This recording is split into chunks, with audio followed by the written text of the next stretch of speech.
Thank you so much for having me. I'd like to introduce myself. My name is Constable Pierre. Recently joined the force, landed here in Richmond in August, late August, started in early September. I'm originally from Quebec, so you might hear a slight accent through the presentation. So usually when I have a long sentence, that's where the French comes out. But whenever, I give you a few words, then you most likely won't hear the French coming out. So again, I'm here today simply to present to you situation, to be aware of. So scams, fraud, I think it affects pretty much anybody.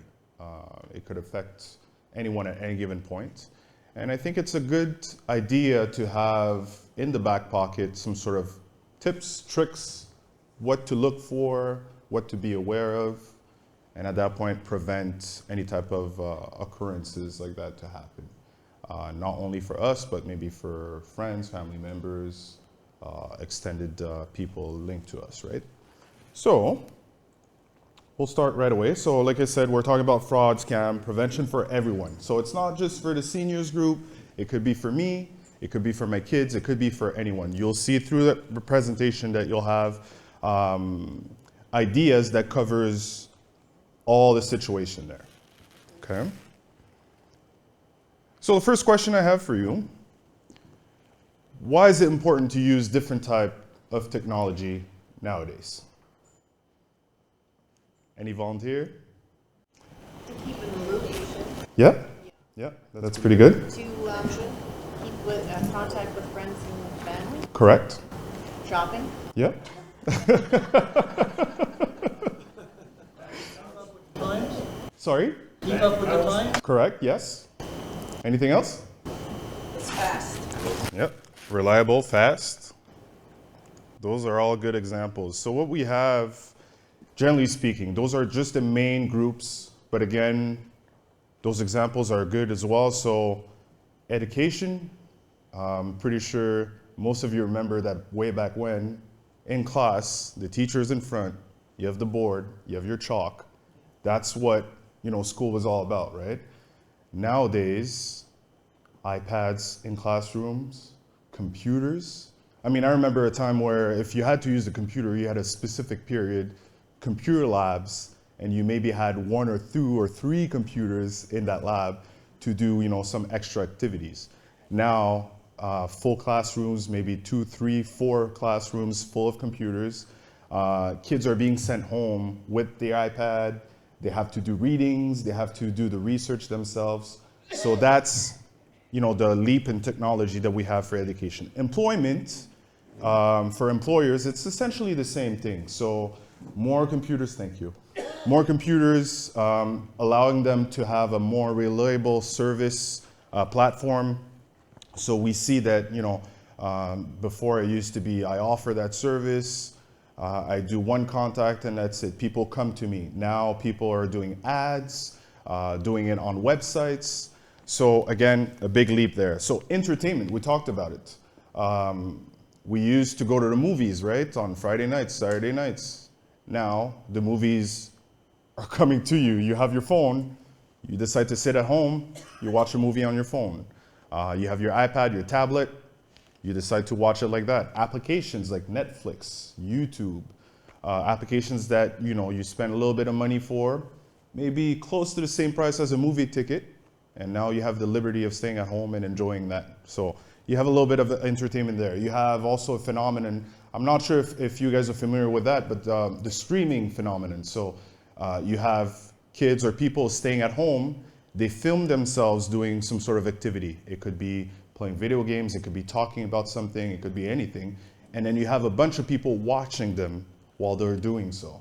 So that's a new form of entertainment where people, try to get into the life of someone and they want to get entertained on that basis. We talked about it again, easy access to information. I remember a time where my mom used to tell me, if you need to know something, or if you need to know how to write a word or a signification of a word, you have this big book right there. Get your dictionary, right? Now, with the internet, I mean, dictionaries are still there, but the internet has opened doors to an easier way to get that information, right? You don't need to, break your bank. You just go through a couple words, you type in on your keyboard, boom, you have the information. Time management. There's a little bit of connection between easy access to information and time management. Reason why is because it allows you to do a lot more in a shorter amount of time. Another example I like to give is way back when you needed to go to the doctors or go to the garage, you would call them, book the appointment. Now, you go online, they have a portal, their full schedule is available to you. You decide when you want to book that appointment. Once it's done, you get a confirmation. Most of the time, they give you a call back to let you know, we got your demand, your appointment is set up. So you save time by actually having access to a new way, a new route of booking your own appointments and so on. We talked about communication, so getting people together, right? Again, the telephone was probably the primary need or primary way to get in contact with someone. You would go on a trip, you would send a postcard. Sometimes you send a letter by mail. Now, and again, COVID probably was a big boost in there. You have the phenomena of video conferences, right? I don't know if you guys heard of Zoom. There you go. So Skype was probably the ancestor. Zoom is the new thing. You have Facebook Messenger that allows you to do video conference call as well. So that is in fact the new way to get in contact with someone. You don't have time to go to that person's place. Oh, okay, I have his contact. Click one button. You see it face to face, you talk to them, exchange a few words, and we're good to go. So again, this is a new way with technology improving, a new way of falling into the communication point. And the last point I had was trend. That one is a bit more specific. The example I like to give is, think about those major phone companies, Apple, Samsung. Every month, they create a new phone, or every year or so. I should say every month they do updates, but every few months they create a new phone, they announce it, and then they release it. Now, it becomes a trend when people start buying those phones, not because their current phone doesn't work, but simply because that new phone has this new camera on it. There's this new option, it's bigger, the screen is more responsive. So it's not that we have a need, but it's mostly that, oh, this is the new coolest thing, I want it. So usually now we put that on the trend train, because people tend to follow each other in that basis where there's a new thing, I want it. New technology, I want it. So that's another point here. And again, we mentioned a few of them before, so that's why I have etc. Now, the second question I have for you, why can technology be scary to use? Identity theft. Okay. One of the things that wasn't mentioned on there is the previous one, is banking. Yep. Oh, two of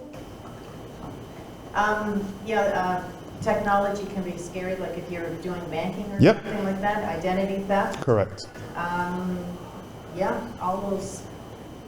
Yep, and we'll talk about the banking aspect throughout the presentation, but it's definitely a valid point, definitely there. Any other ones that? I'll just add to that, Big Brother watching or listening, Correct. or other nations, I guess, also. Yeah. There was also, I didn't talk about it. I don't think I included it in the slides, but those applications or devices like Alexa or Google, right? There was a big push at one point for you to get those items in the house. A store would tell you, you pay X amount of dollars, so $100 purchases, and we give you one for free. They're usually $80. We cut it off at $40. So people, again, we talked about the trend. People want to grab those devices, have them in their house. You have one in the kitchen, one in the room, one in the basement, and all of a sudden you have a mic. You have a mic on that, right? It's a speaker, but you also have a mic to give command and somewhat.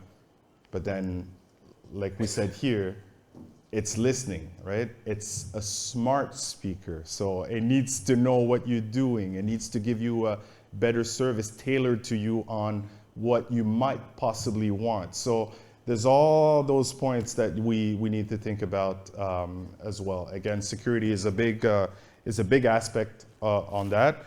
It's a big bracket, but it's definitely something to think about as well, for sure. Any yes? So you're saying that those Google little, hey Google thing, Yeah. they're not safe to have? It's not that they're not safe.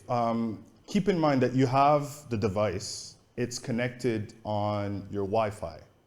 So that's the key thing. Is your Wi-Fi safe? Is there a way for someone to get access to your online bridge, if we call it that way, right?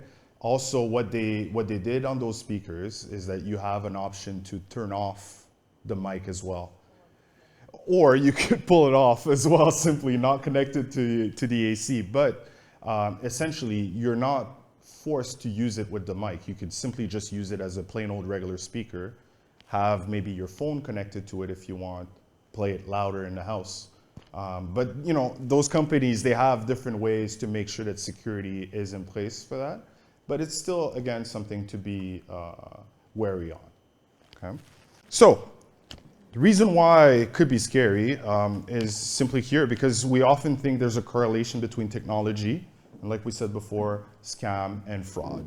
Now, you'll see, I'll give you a couple of examples here. So the types of scams that are out there, I won't give you the tips or what to look for right away. I just want to give you a brief understanding of what type of scams they are. And then we'll follow through with, you'll see a similar slide afterwards where I give you the guidelines to follow or help out in situations there. So the first one that we have, the medical scam. So what happens usually is that mostly online, you have those pharmacies that will advertise this magic recipe where all of a sudden any illnesses that exist can be cured, right? You pay for that magic pill and your troubles are going to be gone. They usually want to charge you a big amount of money for that. They ask you to pay maybe upfront for shipping and somewhat. There's no guarantee per se. There's nothing that proves that that pill or that medication is legitimate. But they will give you all those fine prints that are like black and white. It's good, it works. So many people tried it. You got to try it. So this is always a trick or a way for them to attract more people and get the service. So it starts with one person, two people, and then eventually more people get into buying them. Another way around the medical scam would be the weight loss programs. Some of them advertise drastic change. They don't take into account what type of person that you are, what diet you eat or this and that. They tell you, no, you got to take this program, you pay for it, and the results are going to come. Usually that, if it's not tailored to you personally, means that most likely it's a scam. Another thing to think about, those online pharmacies, some of them do exist, they are legitimate. You can find the information, so their addresses, contact information, they're registered as well. And most of them that are legitimate, whenever you need to buy medication, they require you to have a prescription. So again, if you have your family doctor, I would say go straight with that. But some online pharmacy do in fact work, but it's still something that you need to keep your eye out when you have someone telling you that all of a sudden they have that one miracle medication for you to use. Another type of scam, investment scam. So pyramid scheme or Ponzi scheme is often a term that we've heard. So the way it works is that you have a business coming up to you. They tell you, I know you're interested in having more money. The one thing I'll ask you to do is to pay an entry fee. Okay, you become a member. That entry fee down the line, you'll get a return on it. It'll come back to you. But the only way for you to have more money is essentially to have more people coming in following you. So the trend is you reach out to a family member, to some friends, and then you start talking. You tell them, hey, I have this opportunity to have money. if you come in with me, you know, the entry fee is what, $100, $200, and then you get to be in that business, you're gonna get some return as well. So that's actually a pyramid scheme. It's illegal here in Canada. So whenever you have someone coming up to you and talking to you about placing money to attain and reach maybe a higher status in the company and get more money, alarms. Okay, so basically avoid that at all cost. Price scams. Best example for that one, you get a phone call today telling you, hey, you've won a prize. Now for you to get access to that prize, they ask you to pay for a premium. There's certain common sense that doesn't work there, right? So essentially, prize scams, you get contacted, but you've never made the move to actually participate in that contest or that tournament. All right. The only time that usually you would get some sort of reward is if you voluntarily sign up for a contest, or someone that you know signed you up. Hey, I got your name. I put you in that raffle, right? But whenever you get a phone call and then they tell you, this is the situation, you're gonna get access to the funds. You won the prize, but you need to pay upfront for you to get your prize, right? The minute you hear something like that, put an X on it, okay? Charity scams.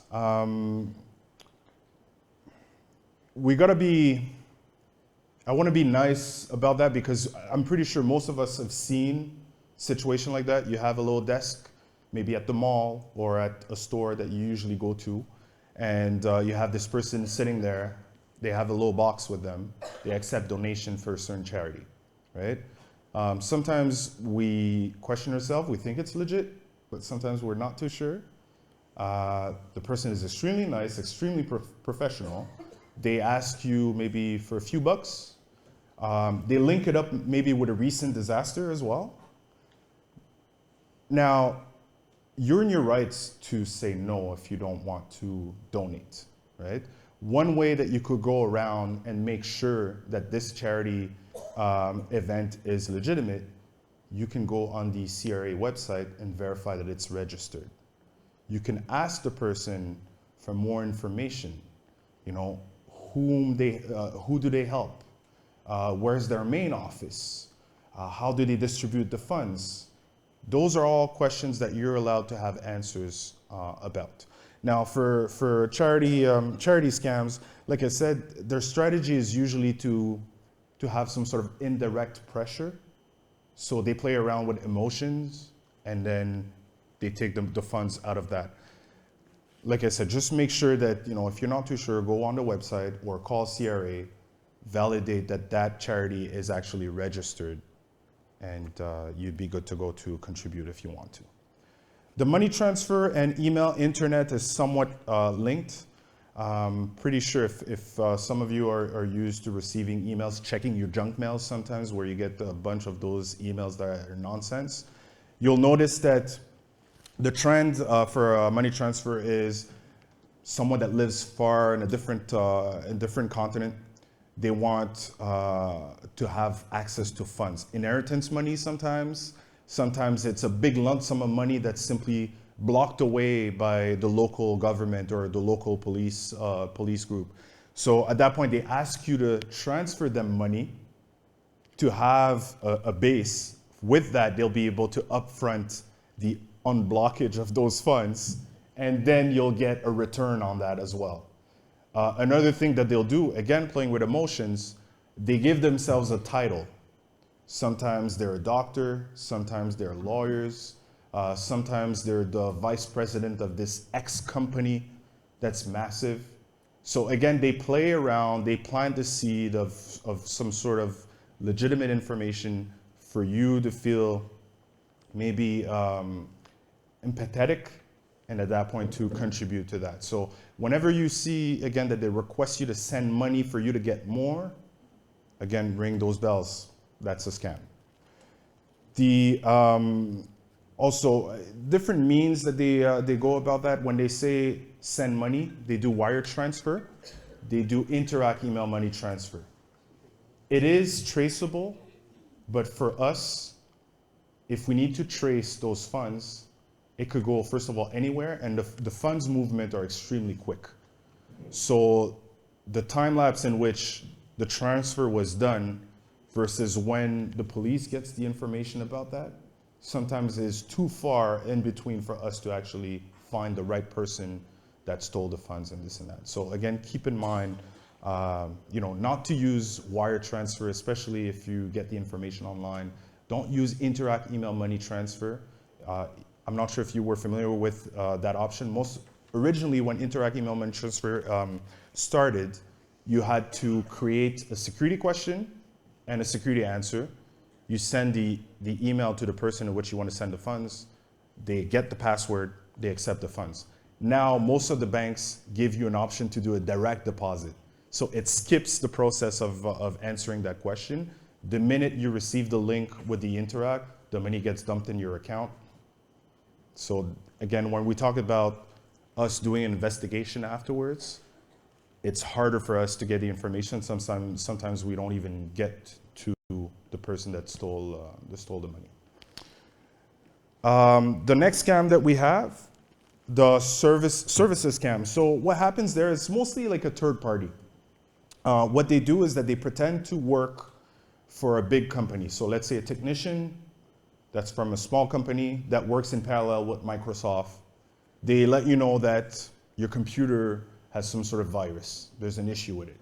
They don't know you, right? But they know that your computer has an issue. So what they want is for you to click on that small box, for you to install a program. That program gets on your computer and they tell you, look, this is the right way to do it. We'll take care of your computer remotely, right? So by doing so, they're able to control your computer in the distance. They're able to fish for personal information that you have maybe saved. So maybe invoices, maybe some bills or anything that you have on your computer, some pictures. And then they take that, and then once they're done, they disconnect from that application, and they already done what they need to do. So whenever they talked about, again, the key thing to remember is they proactively offer you a service, something that you never really thought you needed, right? So this is definitely something you need to think about. They'll do the same thing with credit cards. They claim that they work for Visa, that they work for MasterCard, and they'll tell you all of a sudden that they can play around with your interest rate, that they can lower or increase your limit for your credit card. I can tell you from the get-go, I used to work at RBC. I worked for National Bank as well before being an officer. There are campaigns from financial institution to call out clients, but at that point, it means that we have access to your banking profile.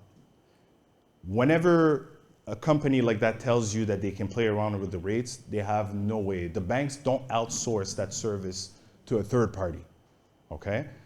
I'll give you the tip for that. Again, we'll talk about the financial aspect of things. But whenever you have somewhat of a discussion like that, someone that comes up to you with that, again, put it aside. Don't go through with it. The next one that I have, the romance scam. So it happens often on dating websites. It happens also on chat groups. And the key thing to remember is that those profiles, they're just information that are created. There's no way for you to know if that person, whatever they put on their page, is it true? They can take a picture from anywhere. They can take the information from anywhere. They type it up. They make it clean. They make it beautiful. And all of a sudden, this is a real person, right?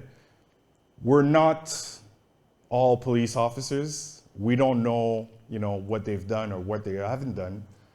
The one thing you need to remember is just to be wary of that. Don't trust what people say online necessarily. If you don't know the person, there's no reason for you to actually feel 100% connected to that person. The end goal for them is to create that link with you. They will open up slowly. They see that they have a certain connection. You spend a day, you spend a week, exchange it with that person. They get more information from you. And that's how they get to know you. But in reality, in the first place, they didn't know who you were. So that's the one thing that we need to think about whenever we go on those websites. I'm not saying don't go on any chatting websites, any dating websites. I've done it all as well when I was younger, right? But be aware that there's a risk to it, and don't feel obligated. Don't feel that person owes you anything, because in the first place, before you sign up to that website, you didn't know that person either, right? So again, that's the logic that we have for romances scams. Emergency family in need grandparent scam. So that one, I'm not sure if you've heard about that, but the way it works is that you have either a grandson or a son that gets in contact with a grandparent and let them know that they have some sort of health emergency or financial emergency. Sometimes they're even away, different province. Again, we know that person doesn't know the senior citizen, right? But they still go and start a conversation hoping to get more information to make it seem that they're in fact related. And then what they say is, look, I'm stuck here. I need some money to be unstuck. I was in contact with second scammer. I was in contact with a lawyer or a police officer. They know the situation, they know the file. Here's the phone number, call them. Now you're in talk with the second scammer that validates the same story. And then what they want to do is for you to release some funds to make sure that the first scammer gets released. So there's always a strategy behind that, but it's again, the same cycle comes back, right?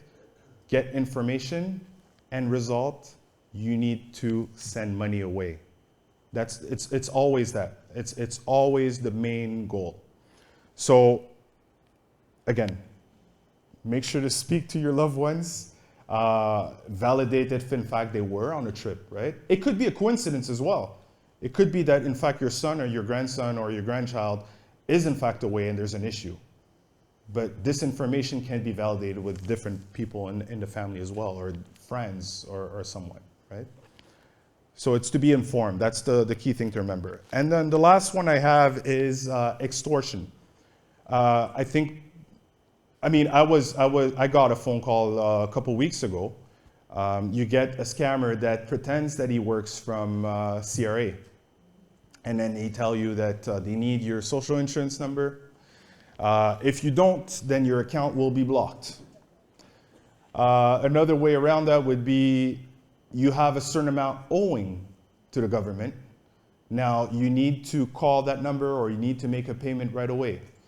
You have a balance that you should receive. Now you need to call that number or send money this way and you'll get access to the funds. CRA will never get in contact with you to tell you that. You might have some third-party collection agency that will contact you if you don't pay your bills, but CRA does not want you to share information that they already have. Your SIN number is actually already in their system, right? You do your income taxes every year. They don't need that information. Now, and we'll get to that with the next slide, you could always disconnect from the call or simply erase that email that you got that states that.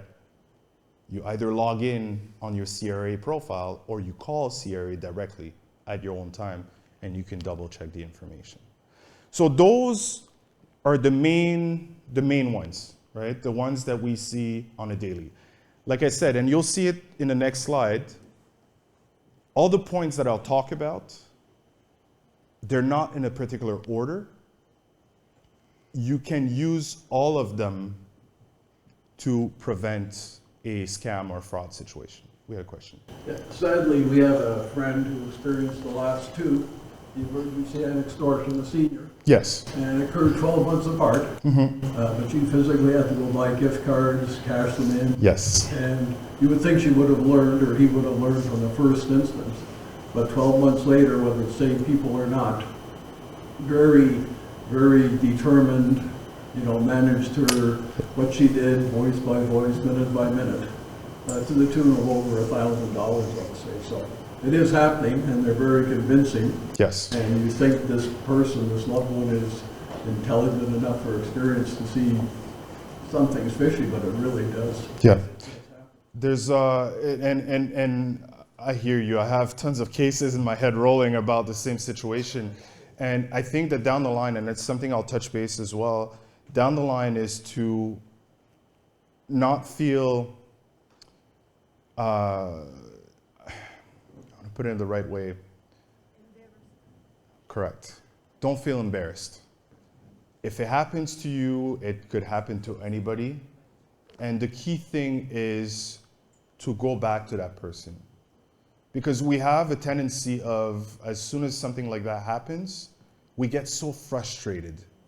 Because again, you said it yourself, smart person, usually knows what they're doing. And it doesn't make sense that you land in something like that.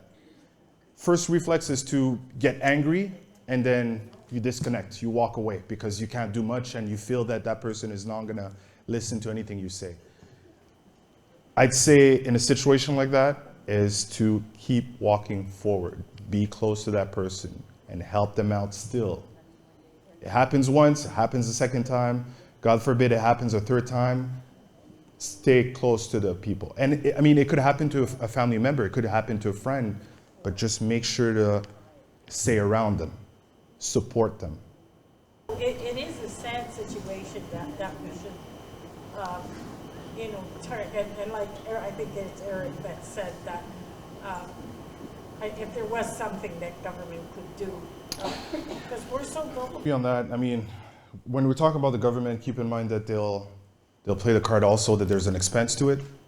So how much are we willing to pay to get that service that prevents? We know that it's a big industry, again, the scam business. Now, how much money do they need to inject in that to set up some sort of security system? There needs to be a study on that. So essentially, we need to keep talking about it, and even if it affects someone that we know, we need to keep sharing the information away and then hope that it protects, everyone. This one, like I said, is what you need to think about. So a couple of tips and trips. Wow. So you could use those, and like I said, they're not necessarily linked to a specific type of scam. You'll notice that they englobe all of them. So the first one, and again, some of them we've already touched based on, okay? So it's possible that I repeat myself there. So don't send any amount of money. Gift cards, Interac money transfer, money orders, check, wire transfers. I put gift card first. We talked about it before. Gift card situation in small communities, it's a plague. Gift cards originally were made to offer to someone that you know to purchase an item through a service that they use themselves. You could do it for Visa now. I know MasterCard offers gift cards as well. But most of them, we all know the NSLC gift cards. We all know the Walmart gift card, the McDonald's gift card. There's no business that's legit that will ask you to pay for a service with a gift card. We need to be clear on that. That exchange of money is not made for that. It's made to be given as a gift, okay?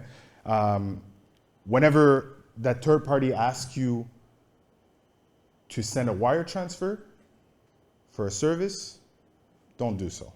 Unless you know that person from A to Z, you've known that person for years, you've met that person and you want to send money away, then yes, wire transfer exists for a reason, right? But for a complete stranger to tell you a story and then request X amount of money or request a service, don't go through that. So,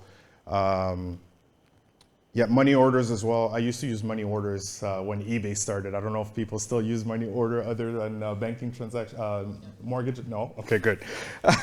So that's what we have to say. So another point here: do not accept money of any kind. So the reverse is true as well. They'll tell you, "We'll give you a lump sum of money. you can pay your credit card, but then in exchange, you have to do this transaction for me. Don't accept that. Money does not fall in windows and on your hands just all of a sudden. Okay? I mean, we all wish that we could get our credit card paid off completely by some magical person, but it doesn't happen like that. Okay?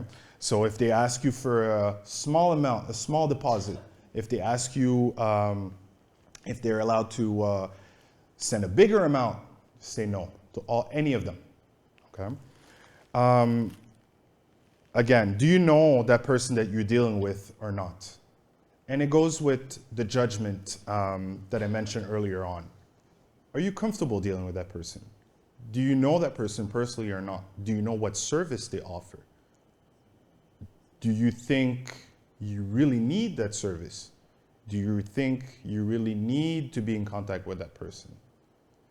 Is that person linked to a situation that you heard about a couple of weeks ago, a couple of days ago?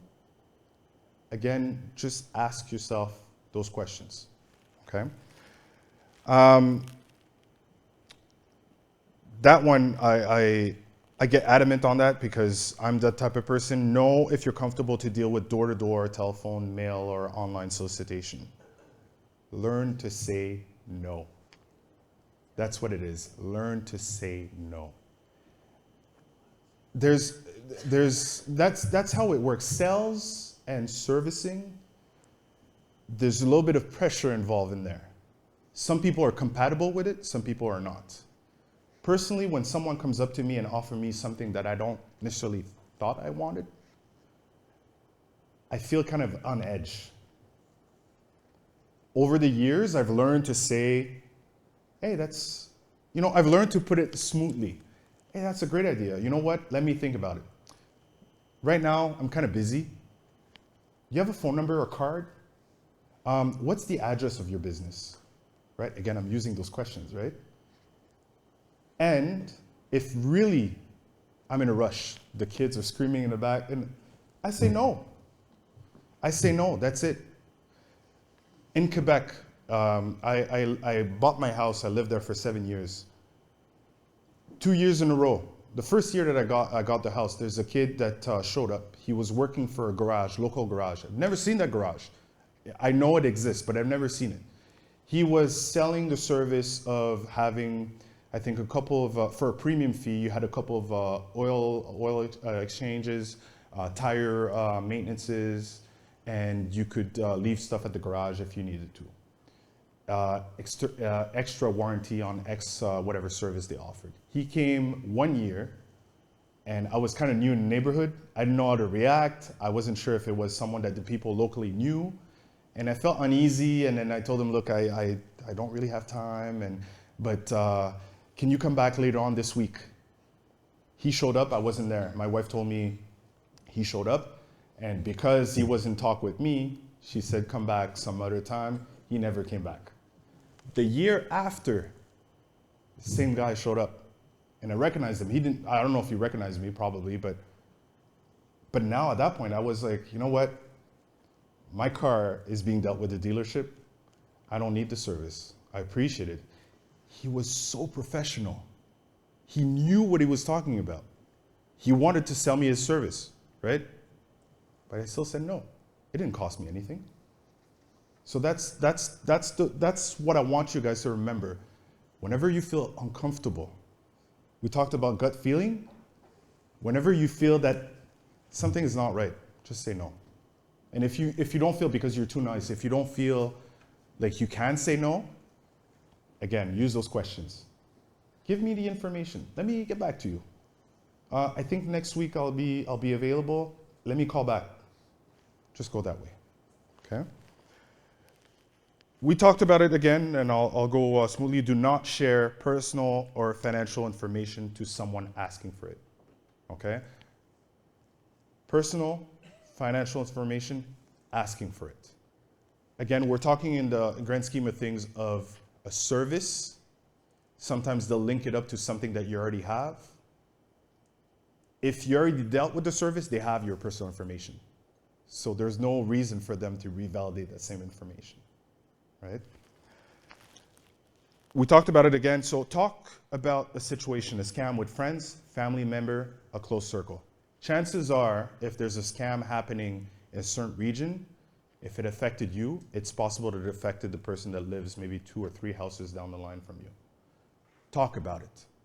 If you're not comfortable with it, or you think that it might be a scam, maybe one of your family members is tech savvy and he knows what he's talking about, do a report, file a report with the police. Talk to another neighbor that maybe moved to a different region, see if it's affecting them as well. Spread the word, talk about it. We talked about people being out of country, out of provinces. Whenever they use, you know, I'm in Africa, or I'm in the States, and no, I'm in Quebec, and I need money. We're here in Richmond County, right? We're here. You don't know that person. You don't owe them anything. Read, you know, the fine lines. If you want to put it in the trash on your email, put it in the trash. If you feel like you're in contact with that person over the phone, if you feel like you want to have a conversation with the person, have a conversation with the person. Just ask the questions. But at the end of the day, hang up and don't send any money. Don't exchange any information. Okay? So we talked about also the online chat profiles. So always be wary. I won't say too much on that. So this is just general information that anybody could create. Right now, I could go on Facebook, create a second profile, and change my first name, change my last name, take the picture of someone else, take the picture of someone that I have from my library of pictures that I know, that's not even me, and I'll stick it on that profile. So this is just to give you a perspective that anybody could say anything online, especially on those public websites, chatting websites. Government agency, they do not threaten. Okay, check the information first. So the prime example is CRA, financial institution as well. I mean, when I was working at RBC, there was part of my career that was harder because I was part of the proactive team. And what happens is that we have an automatic dialer that would call the list of clients that we had in the bank.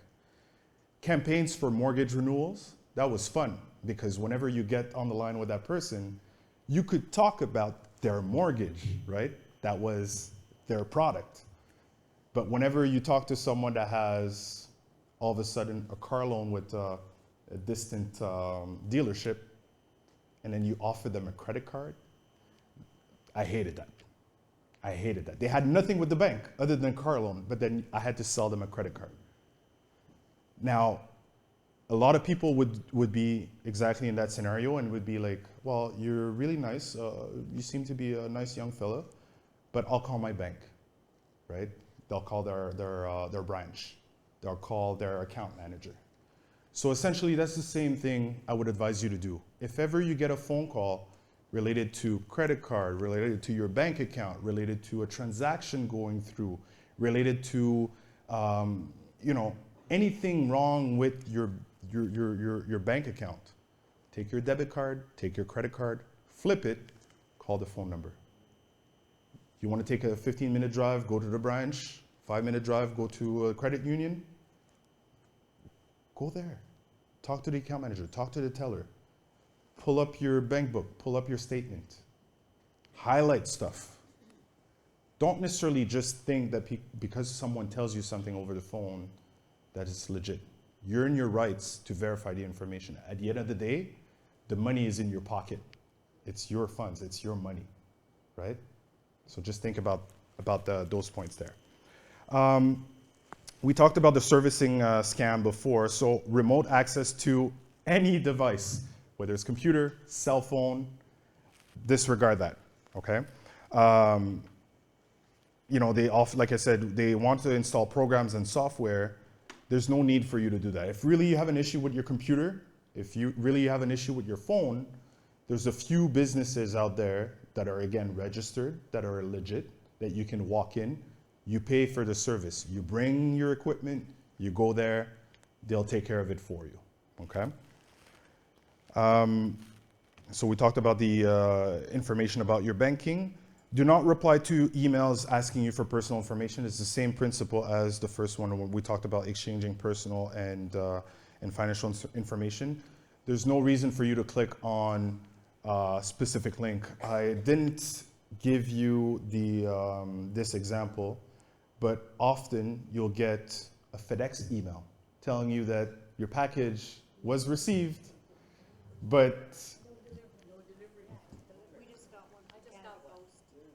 Canada Post is, but you know, again, for that, you could always check the information. So either you walk in, or I deal with Amazon, right? And I often get an email confirmation if the package wasn't received. So what I do is I link up to my Amazon profile, I look at the orders that I've made recently. So the most updated one, check it, I can validate the tracking from there. And if really it says that it's now at Louisdale or now in Harrishat, then now I know that I can walk in and talk to the clerk at the post office. So they do that with FedEx, they do that with Amazon, they do that with a bunch of services.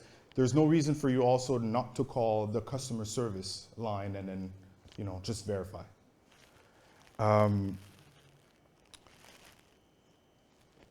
We talked about the price scams. Important to always, I know we hate that, but read the fine prints on anything. And I mean, it's valid for anything that you purchase or anything that you participate in. Validate what are the terms and conditions. Validate if the contest or tournament or whatever is being given to you, if it's legit. Validate if there's something that you need to do. Other than pay extra money, is there maybe something that you need to forward, like information, right? Do they ask you to provide your SIN number all of a sudden for you to get a prize? So read those lines. Again, I know I'm guilty of that as well. Sometimes I don't, I don't read when you have a contract. Another example I like to give, same thing in a dealership, right? You buy a new car, you get how many contracts? A few, right? A few documents. Read all of them. Even if the seller is in front of you and you feel like he wants you to sign that last document that says you're good to go, take the time to read everything. And the last point I had here, so don't commit if you feel pressure. The whole gut feeling thing, it's true. Stick to it. Okay? If you feel that again something is wrong, don't go through with it. Right? So, I think it's a scam. Okay? We talked about not being embarrassed. That's what it is. Don't be embarrassed. Okay? You have a couple ways to actually communicate that you either were part of a scam or feel that some event is a scam. So you can contact the Canadian Anti-Fraud Center. Okay? You can contact their phone number or the website. They have a database where they fill in the information of most of the scams, everything that's out there. They do their part in educating people also in what to look at for in terms of scams. And it's managed by the RCMP as well and the OPP. So, we're aware of that. This is a legit website. You can definitely contact them if needs be. Also, contact your local RCMP detachment, whether it's St. Peter's, whether it's Harrishat. If you're in a different region, a different province, contact the local force as well. Just advise them, at least for a report to be built, investigation to go through. If it's something that we can, direct you on the spot, we'll do so. If we need a little bit more time to investigate on the matter, we'll let you know. We'll communicate that with you as well. But again, it's important. I would say again, it's important to talk about it. The minute something is off, something happened, don't wait a year, don't wait a couple of months. I've had a situation of a lady that called me a year after because it happened to her husband the year before. And now because it happened to her, she called to report the event. Don't wait. The minute something happened, call us and communicate it. Now, in conclusion, okay, protect your information. Always make sure to keep it for yourself. If it's not the doctor, if it's not dealing with the bank, if it's not dealing with something that you have to deal with, don't share it with anybody, okay? If you have power of attorney, then you don't need to think about it, right? You have someone that takes care of that for you. But essentially, don't share your information out there, especially not on random websites.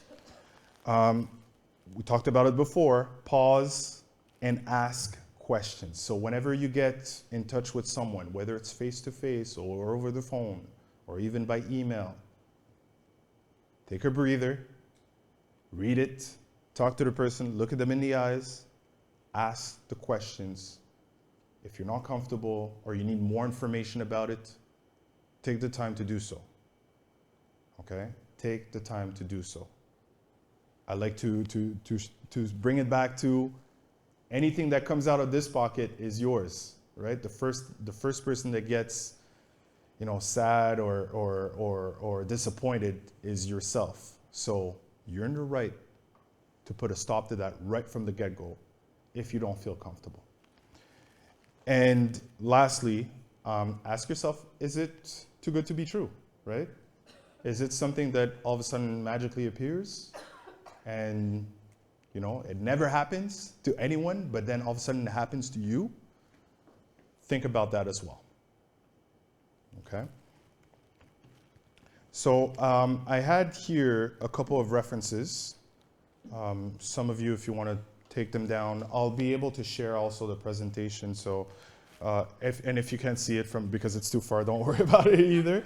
But you have, just to name a few, so contacts for MasterCard, Visa, you have Equifax, Senior Canada, the ARC, you have Service Canada. So make sure to put in all the information there. Some of the details that I shared through the presentation are available on those websites. Also, in terms of servicing, if you need to call them, whenever you go on a website, they have most of them have a contact number. So if you're not comfortable, navigating the web for that, you can also find the phone number and speak to an agent there. So yeah, the floor is open if you have questions. We have a question there's one here, and then we'll come to you. I have a question. Yes, of course. On social media, we see a lot of false reports, right? So let's say tomorrow we see Joe Blow posted, Constable Pierre was in a very serious accident today. And I'm going to say to myself, oh my, that's the officer that gave us the presentation. I'm going to share that, okay? Mm-hmm. Now somebody is going to see my name under the share, and they also are going to share it. What is going on in this circumstance, please? Meaning that what's going on with the post itself? Well, that's something we can't really control, to be honest. It's something that you could always report. I mean, there was an example here with the fine ladies here that came up to me earlier. There was a situation that happened in Eskasoni, and someone was Facebook Living it. There was police all around the vicinity. We don't really have control. We can't shut down. No.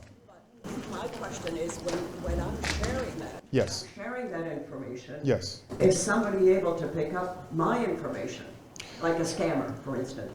Well, they could, but also it means that you need to double check if your privacy settings in Facebook are set up the right way, right? My Facebook is set up in a way where if people are looking for me, they can't find me. My Facebook is also set up where any pictures of my close ones, my kids, are not available. So it's all about how you set it up, that's it.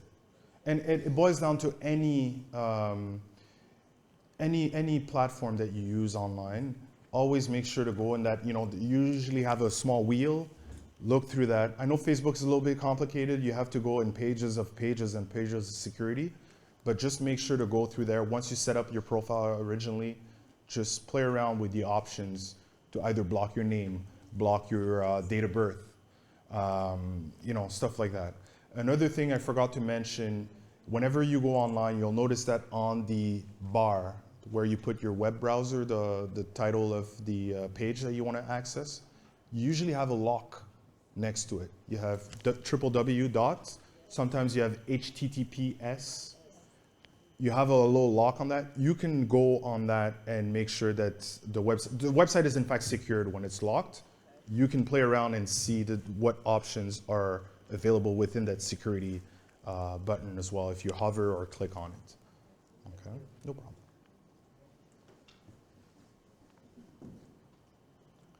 Don't some of our telephone companies have a responsibility for a lot of these phone scams? For example, the most recent one I had is Olivia from Amazon. When I first look at the call display, it's a really lengthy number. I ignore it. I let it go to my answering machine, and of course, they don't leave a message. I've had 2 of those in a row. Then all of a sudden, it's a local number. You pick it up. It's Olivia from Amazon, and she has a credit for you. So hang up. 5, 6 times in a row, the same evening, all these calls come in. So don't our phone companies, aren't they the ones selling these numbers to people? And if they are, can they not be traced? Because we get a phone number, you know who we are, where to find us. These people are buying local numbers, so the people who don't have call display, they pick it up anyway. But for those of us that do, we can't ignore that. It's a 226 number in my case. That's a local number. So they're using local numbers to get you to pick up the phone. Yeah. Can that not be stopped? And the phone companies are contributing to this. They're selling them. I would tell you, yeah, no, you're definitely an valid point for that. I would tell you to maybe, I know Bell had some sort of a specific team that they had set up to fight that. I'm not sure if it's open to customers. I know that also the new phones, so if you're talking about your cell phone, you have an option to block caller ID, phone numbers that you know, just like a junk mail option, basically. You could use that on your smartphone, but if not, if it's really the same number that's calling you, or if it's a... This is a landline. It's a landline, I would suggest you to call the phone company and see if they have something in place at that point. The thing is, we do have access to blocking numbers, Yeah. but they just keep coming back different They're numbers. different ones. It's always different numbers, so it's a waste of time to block them. Yeah, They're going to send another series of numbers out there. And the next day I went to my mother's for a visit, same thing, she had 7 calls in a row. And she doesn't have call display, so she gets up to answer the phone every time, yeah. Make an official complaint if you have. That would be another route. Maybe see if you can speak to the head office, someone at the head office. They know who's buying these numbers, they know. We can't get a phone number unless we let them know who we are. They know who's buying these numbers. They're selling these numbers to people, so they're responsible for some of these phone scams. Well, to be honest with you, we don't go through the phone companies just like that. It's not, yeah. Cannot the RCMP fraud investigation check into this and see if they can track down numbers like that? Like I said, the first step is to get in contact with customer service. If customer service can't give you the information, see if you could speak to a supervisor. And at that point, if there's a complaint section, officialize it that way. That'd be the best way to go about it. Well, again, thank you for having me. It's been a pleasure. Also, if you see me in the locale, you know, don't be afraid to stop me. I'm here for that. So, yeah, thank you again. Oh, we're going to tell you that we saw you at Yeah, I know what you're saying about the phone calls that you get from numbers that are local, but I've found a solution here that kind of discourages them from calling you back again. The more time you can waste with these people, the worse it is for them. So when they call, I just say, oh, yeah, just a minute. And then I put the phone, I said, somebody at the door. I put the phone down, and I listen for a bit. And then just when I think they're going to hang up, I say, yeah, okay, what's up? You know, and then they start talking again. And I say, oh my God, there's somebody else at the door. and then after a while, I leave the phone down for enough, and then all of a sudden I hear 10, 9, 8, 7, 6, 5, 4, 3, 2, 1, click. They hang up. So the worst you can do for them is to waste their time. And that's what I do most of the time when I get hackers like that. I want to thank Debbie for taking the time, and Michelle, to ask us to come here today. This is certainly a very important topic. It's one that's very prevalent in today's society. You know, we're welcoming all this technology with open arms, but it definitely comes at a cost. And if we are not aware and we're not vigilant, we will be at risk. It's not a matter of when or if now, or I should say it's not a matter of if, it's a matter of when. And these presentations, you know, are certainly not meant to scare people, but definitely make you aware that, as I said earlier, fraudsters, this is full-time work. So this is your personal information. These are hard-working monies that you've worked your whole life for savings. It's your responsibility. It's your obligation. It's for you to protect. So don't ever think that you can't, as the constable said, say no. Okay, so what we're going to learn today, first of all, is how thieves look to use your personal information, and tips on how you can keep your financial and personal information safe. And at any point in time, if anybody has any questions, I'd be more than happy to answer them. And if I can't, I will certainly take them away and get back to you. So identity theft is a crime that's committed by thieves who steal one person's identifying information to get money or credit in their name. So this is not always a matter of people just wanting to hack your account and steal your money. People are also looking to steal your identity. And with that identity, once I know that I have Zelia Poirier's information, maybe I'm going to apply for an MBNA card. Maybe I'm going to apply for a Calabria card. Maybe I'm going to apply for a Canadian Tire MasterCard. Oh, this way? Sorry. So, you know, they're not just looking to hack your account and get your money. They're looking for other ways of how they can access money in your name. So, you know, there's definitely things to be careful of there. What is fraud? It's a criminal deception intended to result in personal and or financial gain. So Elizabeth said, why would they do that? Why would they prey on the innocence of a grandparent, you know, and say your child is in trouble? Well, they don't care about Elizabeth. They don't care about anybody in this room. They care about the bottom line. They care about what they're going to get. And they're getting more aggressive in their world.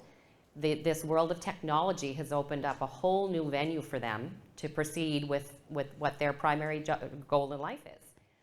So there's no feelings involved in this. You know, it doesn't matter if they've, you know, gone into your lifelong savings. At the end of the day, they have a report, you know, they have a number to report, and that's what their intention is. So true or false? Only very old people and very young people fall for the tricks that thieves use to commit identity theft or fraud. False. Absolutely 100%. It's vulnerabilities. And I have no idea. Sometimes I almost feel like they have a crystal ball that they look into, and, you know, they can say, you know, Joe is a grandfather and he has 3 children. It's like they must do so much research and can absolutely target an individual and know those vulnerabilities. So it happens to everybody. It happens to young, it happens to old. So yes, that is false. So we're going to talk about what information thieves want. So they are looking for anything that, again, they're going to be able to call a credit union and say, hi, this is Herman Linden. You know, I live at blah, blah, blah, blah. My phone number is blah, blah, blah, blah. You know, what have you. They're going to have that all that information. So for us as a financial institution now, I mean, we know most of our members. That's, you know, that's what we aim to do. But we've even had to change our tactics on identifying an individual when they're calling in. You know, so it won't just be anymore, okay, so, you know, I have your name and I have your phone number and you've confirmed your date of birth. You know, now we're looking at, can you give me the last 3 digits of your PIN? Can you tell me what products and services you'd have with us? Can you tell me the last transaction that would be on your account? So it's not just, you know, people and the general public. We as a financial institution, and all financial institutions, are having to up their game now, because we can be frauded just as easily as anybody else can, you know, and we hold, you know, a lot of information in our hands. you know, I picked up a phone call yesterday because our lines were crazy, and it was like, we are calling to tell you that your credit card has been compromised. Well, we have 7 lines, 14 employees, whose credit card was, you know, like, it's just these general phone calls that come through that they're just trying to get you to get that information. Okay, so full name, address, birth date, social insurance number, bank account details, credit card number, and expiry date. Those are the things, they're the key pieces of information that an individual can use to steal your identity.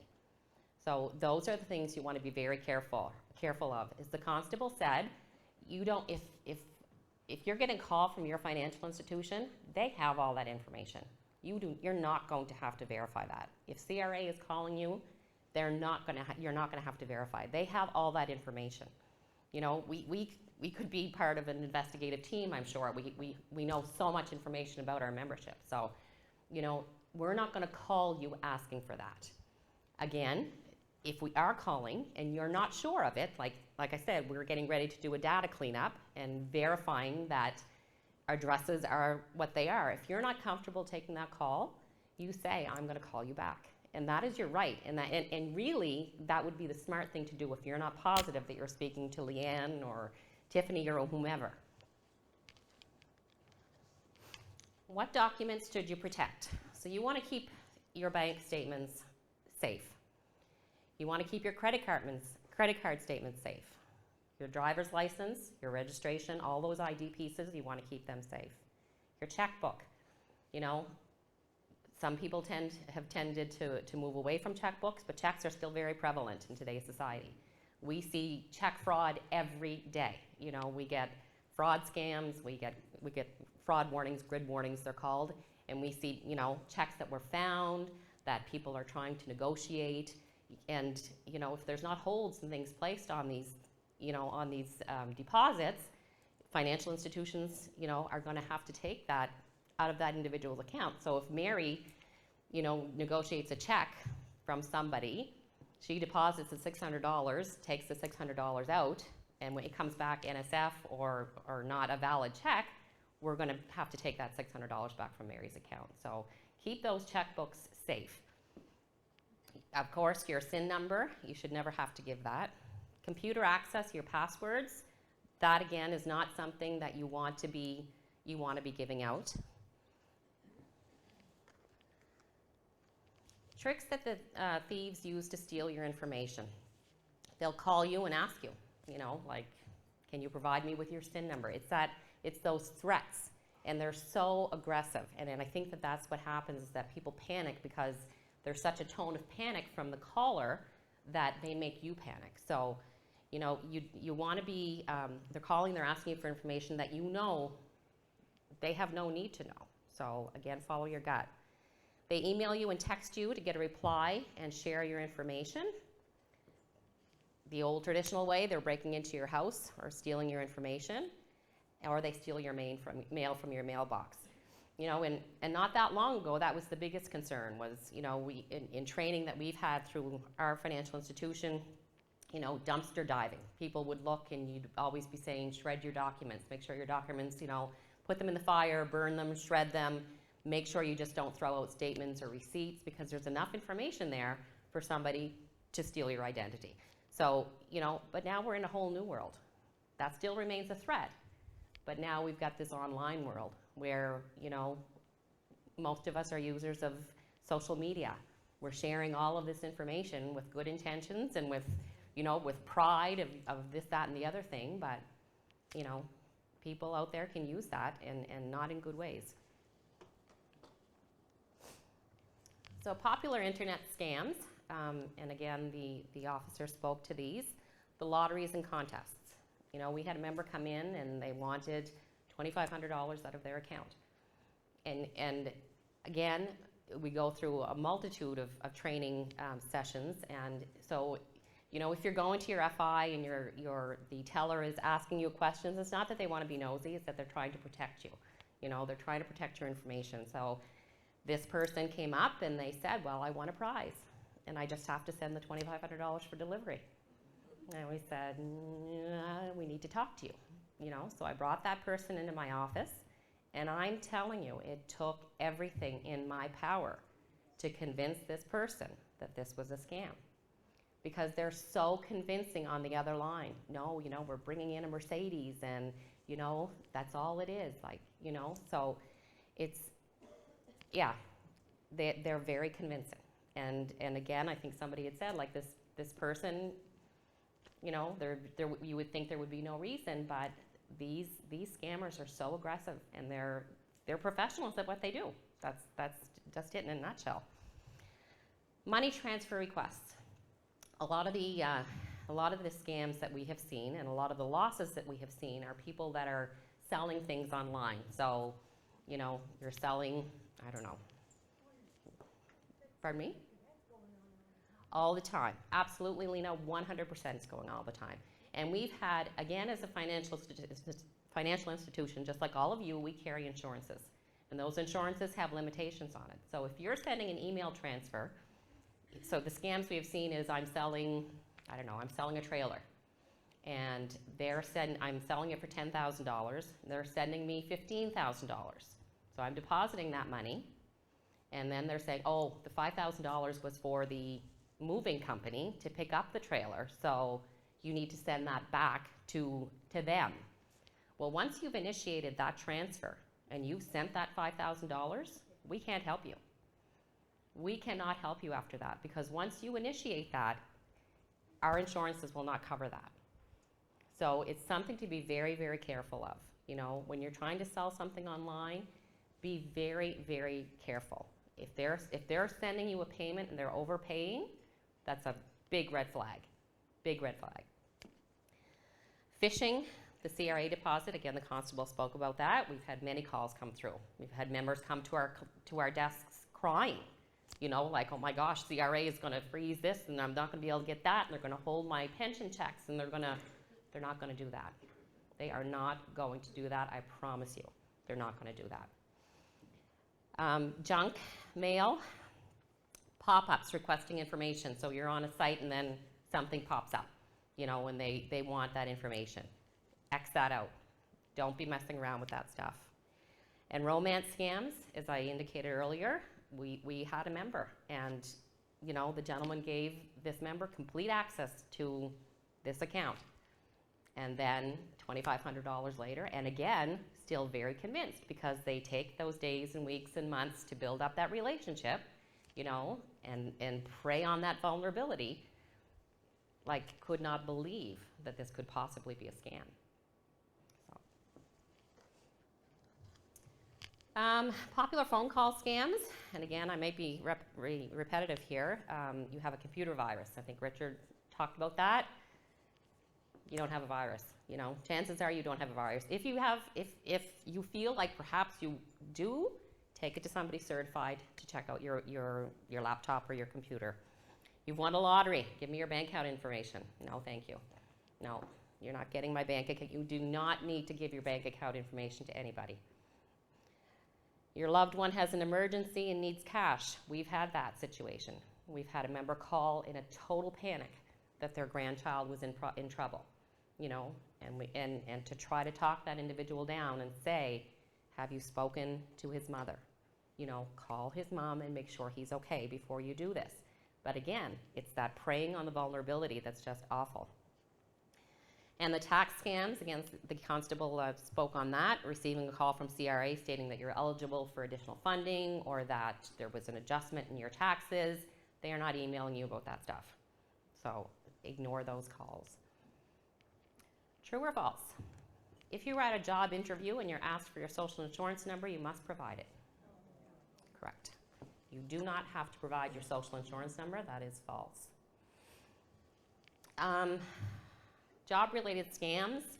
I'm hoping that most of you are not worried too much about that right now when you're enjoying your retirement. But being asked for your credit card details to buy materials for software, you know, you have all these job opportunities that come up, work from home, you know, laptops provided, all that kind of stuff. You just need to give us your credit card number so that we can provide that, you know, to you. No. Being asked for your SIN before you sign an employment contract, you do not have to provide that. And directory scams, a fraudster sends your company a proposal for listings. We get them all the time, you know, at work. You know, do you want to list with this? Do you want to list with that? You know, delete, forward to phishing, you know. Again, this is perhaps not as current as it may have been prior to the internet, but there is a large number of fraud incidents that happen from people not disposing of their credit card statements, of their receipts, you know, of their receipt from Walmart. There's enough information on a Walmart receipt for a fraudster to scam.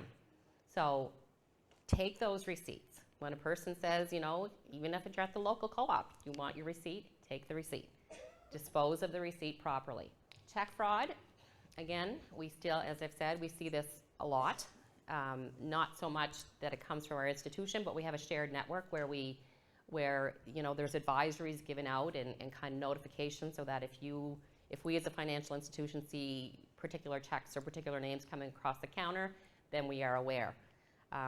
So, you know, you're looking at counterfeit checks. We're looking at forgery. People are finding checks, you know, writing names, signing off on checks, fraud checks, and altered checks. And we see that actually a fair amount in our warnings where people, you know, instead of $100 transfer or change it to $1,000. So there's a lot of that still goes on. So if you are still using a checkbook, we would suggest that you order just 50 at a time, that you obviously use a pen, not a pencil. Never leave the to blank, like make sure that you have who that's being payable, who it's payable to. Pardon me, use good envelopes. Never leave your checkbook in your car. And always keep track of your check number order. And, you know, we will have fraud warnings that come through where, you know, a person will say, well, number 99 through 105 is missing, so please be on the lookout. Public Wi-Fi access, there are two types of Wi-Fi access, secure and unsecure. So when we go to, you know, when we're on vacation, when we're in a hotel and they give you your free Wi-Fi password, please do not do banking in those types of situations. You're like a sitting duck, you know, so even to just, like, you really need to be cautious. I would never check my banking or log on to Member Direct in that type of facility. Use your, you know, use your Wi-Fi if you have it, and otherwise do not be using that on public sites. True or false? There are so many identity theft scams to keep up with, it's almost impossible to stay safe. True? It's false. It's false. And I think the thing is, the key to that is sessions like this, where you're being made aware of what is going on out there, and that it's okay to ask questions, and it's okay to say no, as the constable said. It's okay to say, I'm going to call you back. It's just really being aware of what's going on, because if you're not aware, you are going to fall victim. And if you're scared to ask those questions or you're scared to say no, the potential is very much there for you to fall victim. So how to protect yourself from identity fraud? Never give your credit card information to someone who emails or calls asking for it.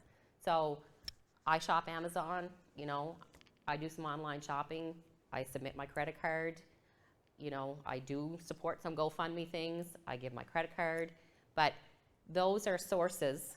And again, if I am doing GoFundMe, it's a situation where I know the family and I know that this is going on. But if somebody's going to call or email me and say, I need your credit card number to process this, that's not happening. Like, I'm just not going to do that. You know, so if you're seeking out a legitimate service that you know is legitimate, you know, they have firewalls, they have security systems there to protect your personal information. I'm not saying that there, you know, that there couldn't be a breach. We've heard of some major breaches from, you know, various companies. But for the most part, they have all the protective nature in place that they need. But if I am calling and I am saying, you know, like, or I'm emailing you and saying, Viola, I need your, you know, I need your credit card number, and you don't know me from a hole in the wall, like, and even if she does know me, like, I should not be asking Viola for her credit card number. So you don't want to be giving that stuff out.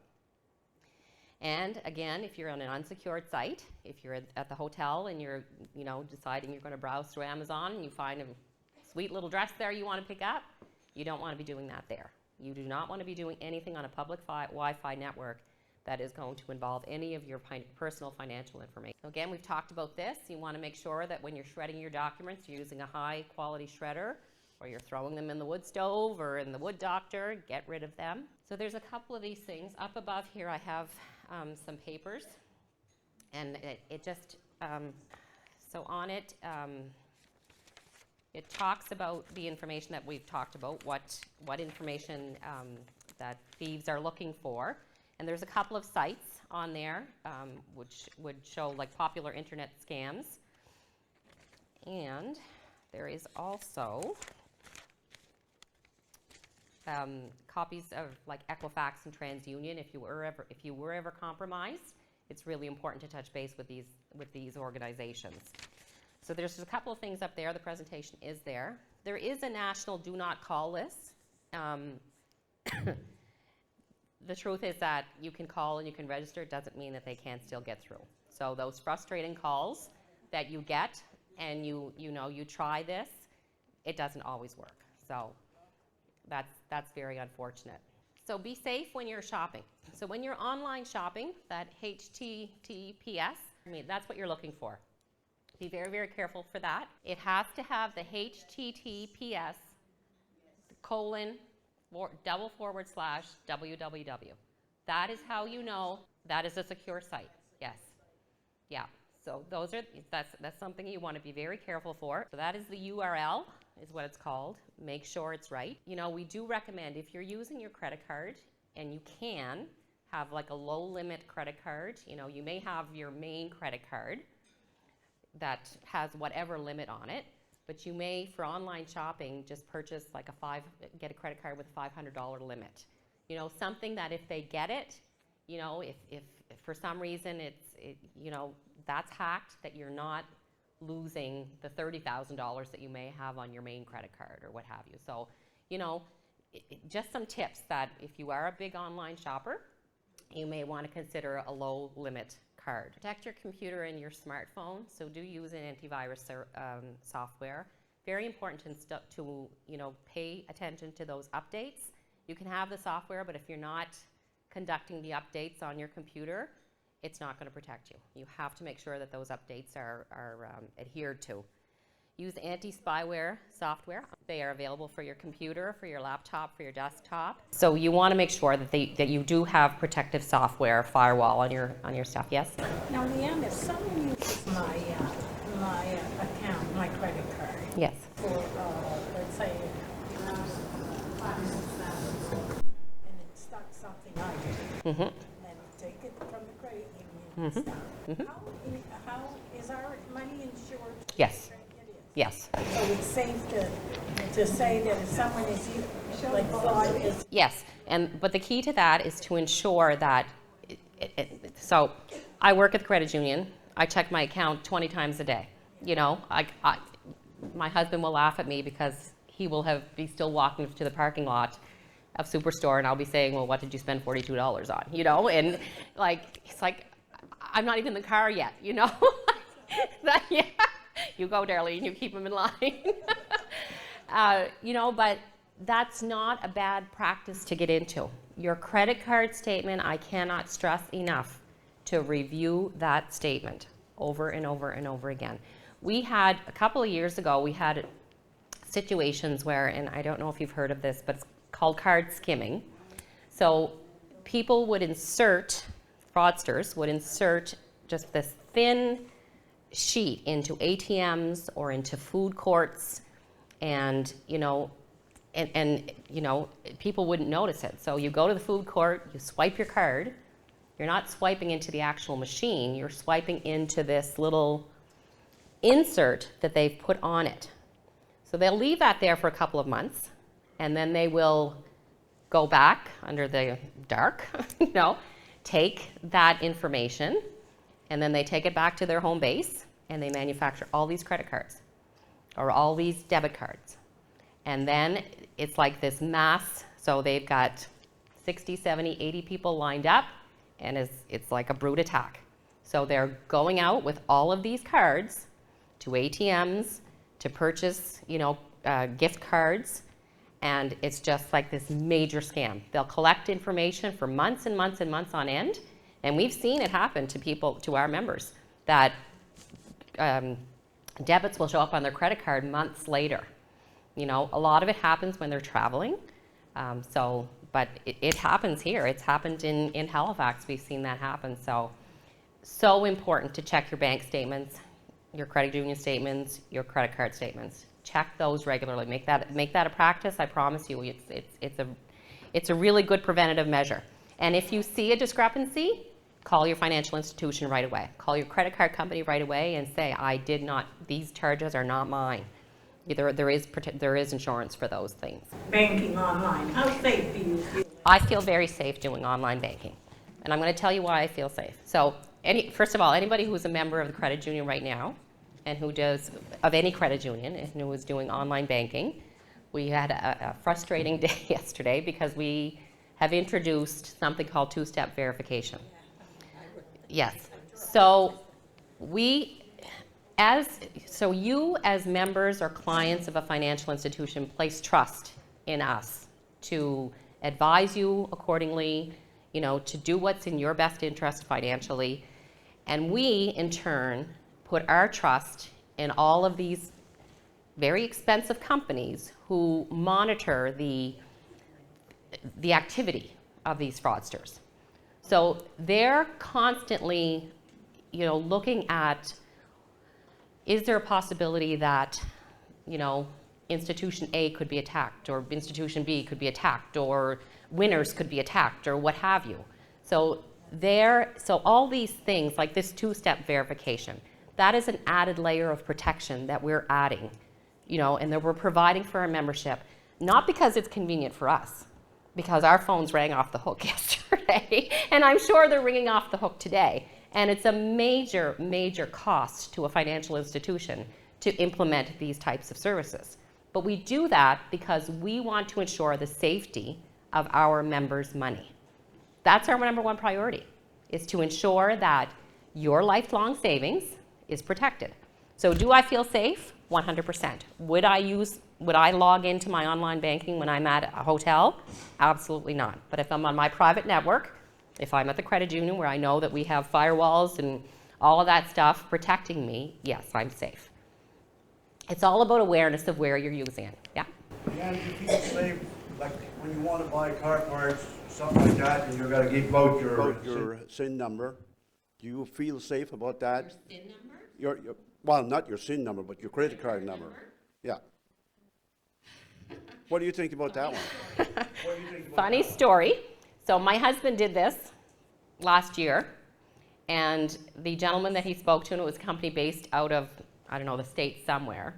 And I'm in the bedroom, and Glenn's going on about all these, he's having all these questions, and I'm listening, and my heart is like I can't even breathe. And I'm like, stop right now, stop giving that information. No, unless I know that it is a trusted company. And you can Google that. You can search, like there's like the Better Business Bureau. You can search to see if there's any complaints on a company. I know it's a pain and you wish you could just trust everybody like we trust everybody in our small community, right? But you can't do that in the world of online banking. You can't. You have to make sure that whatever agency that you're dealing with, or whatever company or business that you're giving that information to, is a legitimate company. I have no problem giving my credit card company to Amazon. That day that Glenn tried to call for car parts down in the States, I canceled my credit card for potential fraud. So, and like that, So it's really making sure your homework is done and you've researched that the company is a legitimate company, which I wasn't comfortable was done, so I just canceled everything. Yes? What about the stop button that's on your credit card? You have a stop button that you can use, right?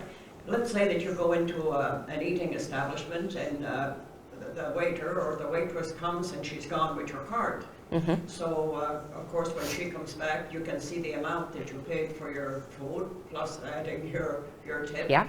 And so then she goes back with your card. Is there a an assurance there that this card could be used again for something, but after your transaction goes through, you can have a stop button on your Visa card, and you can click that button so that nobody else can use it. Did you ever have that experience? No, I have not had that experience, but I would tell you that I would be very uncomfortable with somebody leaving with my credit card to process a transaction. Yeah. Nowadays, again with today's technology, they come right there to you, but it also goes back to checking your credit card statements, Brenda, and making sure.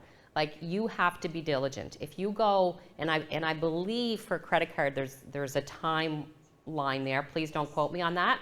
But you know, if 2 years down the line you go back and think, oh geez, I'm going to check my transactions when I was down in, you know, Orlando, and you think, oh geez, I didn't do that. I didn't do that. Like, yeah. Just saying, there's still a little click of a button there that you can click, and it locks your credit card for the time being. Mm-hmm. Getting back to Yeah, what you I'm were not- saying about it's very important to check your credit cards and whatever. We had, I had subscribed to Amazon Prime, and of course you pay by the month, their services. And I figured, you know, like there was a couple of times I did not check my credit card, and it ended up that they were double dipping. And when I did call them, they did mention that they will only pay or return your funds for 4 months. But if people don't check their credit cards and stuff like that, even though it is a big company and you think that, oh wow, it's a good company, because you hear so many good things about Amazon and Amazon Prime, that if you don't check it, they could be built.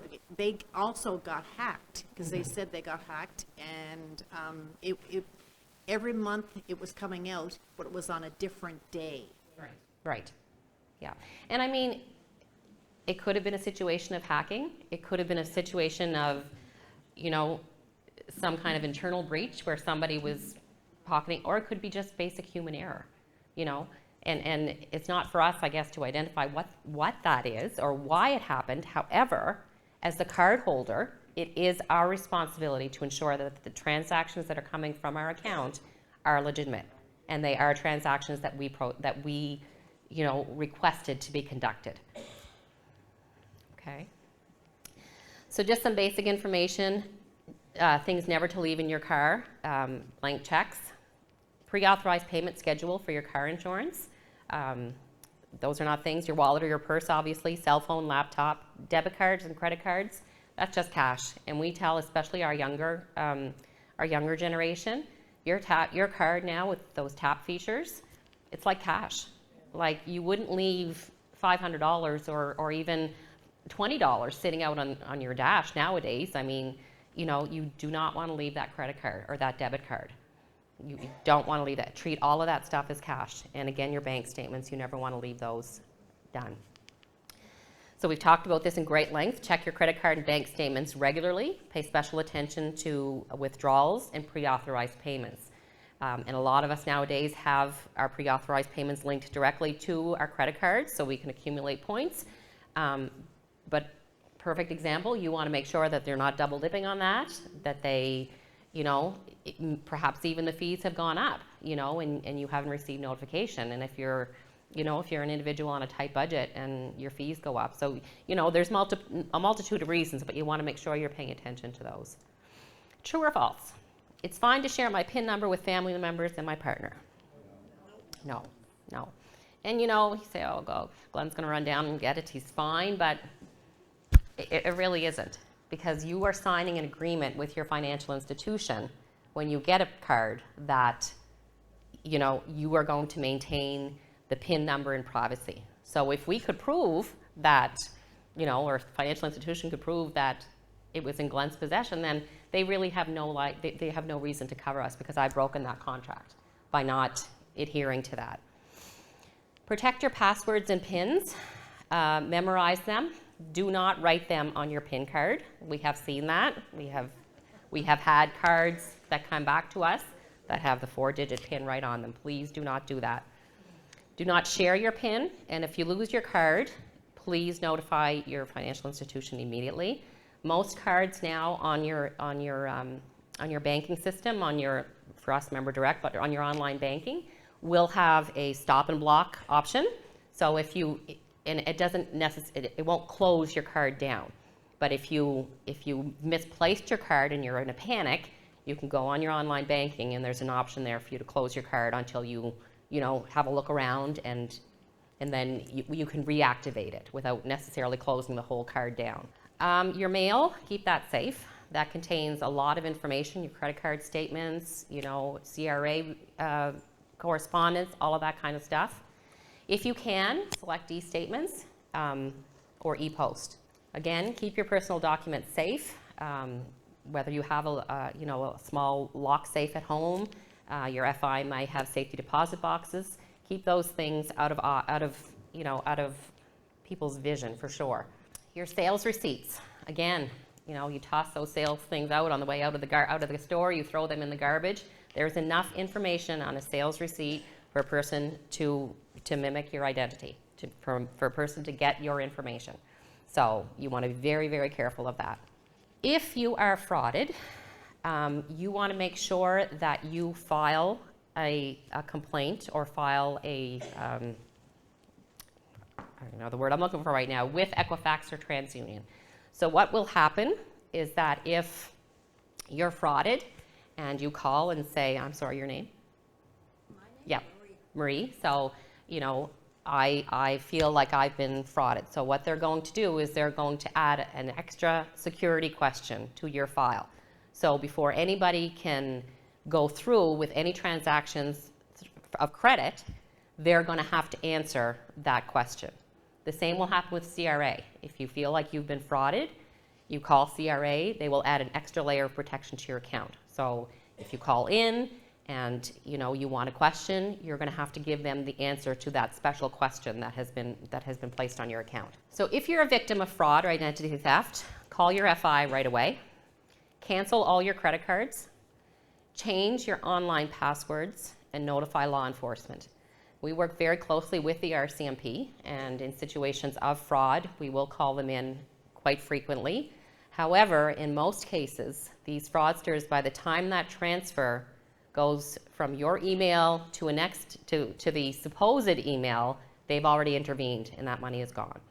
So, you always want to be very careful. And in that situation, your FI will ask you to have your computer cleaned by a certified professional, and will not reinstate your online banking until that is done. And that is because we will not be covered.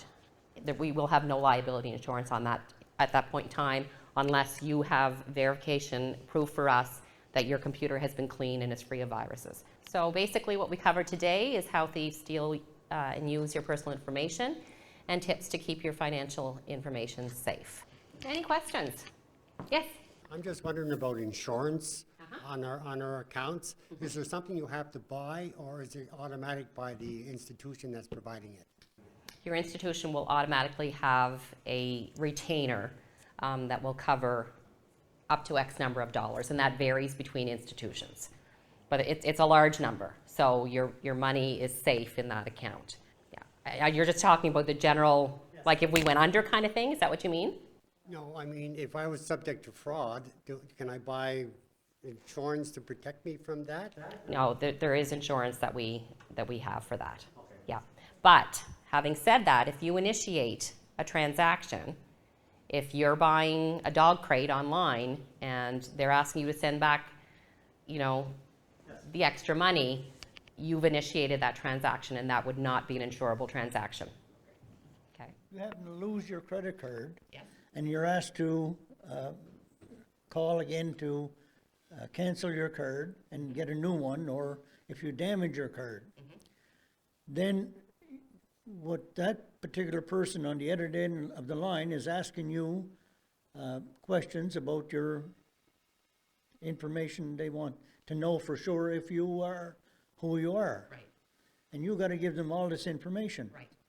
Now, once you get your card or new card, you're asked to put in a new PIN number or whatever, but then you click the numbers on your phone or on your phone to make your password. Right. How do we know that they don't know what numbers you're pressing? I don't know that they don't know. I don't know. But again, so, you know, we offer a product and a credit card, a Calabria card. I know exactly what you're talking about. You call to do your PIN number, but it's a trusted site. Like, I'm not just calling 1-800-424 whatever, like I am calling the Calabria Center. And they're also, like, they're tasked with the responsibility of protecting your information just like your financial institution is. There are privacy laws in place that are very strong privacy laws, very strong information protection laws that are in place. So it's not like, again, I wouldn't just give my credit card information or my PIN number to anybody, but if it's the company that's providing your product, they are obligated to make sure that they have all of the insurance and coverage in place to protect you as a client. Like sometimes if you pay something on with your credit card and you're paying insurance on your vehicle or whatever, so you're talking to your insurance company and then they ask you what your card number is, you give them your card number, then they want the three numbers on the back of your card. So That's the only way that transaction can be processed. Yeah, they need that information because if it doesn't match up, the transaction's not going to go out. Like, the transaction won't be approved. So in other words, what you got to do is you got to trust the person you're talking with. 100%, yeah. And you should only be dealing with agencies that you do trust. You don't want to be giving that information to somebody willy-nilly that calls you. If you're insured with the cooperators and that's a trusted relationship, a trusted company, or BMO or TD or CAA, whatever, those are trusted companies that are obligated to provide protection to you as a client of both your privacy, your information, all of that stuff. So it's a matter of trust. It's a matter of making sure that you're working with trusted agencies only, yes. Well, thank you very much. It was a pleasure being here. And,